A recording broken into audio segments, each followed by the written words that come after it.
एक बार की बात है, एक मास्टर क्लास में आता है और वो क्लास के बच्चों को देखकर बोर्ड पर एक आड़ी लाइन खींच लेता है और फिर वो बच्चों को कहता है कि आप इस लाइन को बिना मिटाए ही इस लाइन को छोटी करके दिखाओ।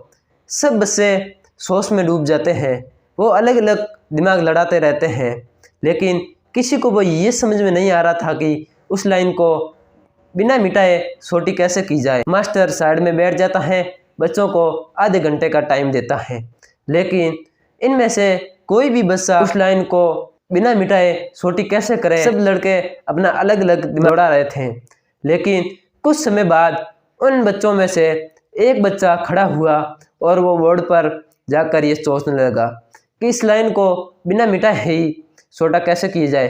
फिर उस बच्चे ने जो सर की लाइन एक खींची हुई थी आड़ी बोर्ड पर, उस बोर्ड पर उससे भी बड़ी लाइन खींच दी और उसने कहा कि सर ये लाइन छोटी हो गई। नीचे बैठे बच्चों को समझ में नहीं आया कि लाइन छोटी कैसे हो गई।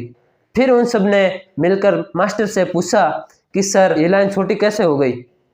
तब उस मास्टर ने जवाब दिया कि ये लाइन जो ऊपर उसने बड़ी लाइन खींच दी है उस लाइन से छोटी हो गई है।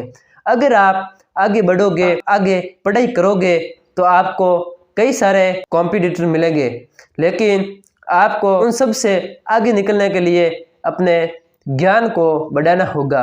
आप अपना ज्ञान बढ़ा देंगे तो आपसे सब छोटे हो जाएंगे, लेकिन अगर आप अपने ज्ञान को नहीं बढ़ाएंगे तो आपसे कोई छोटा नहीं होगा।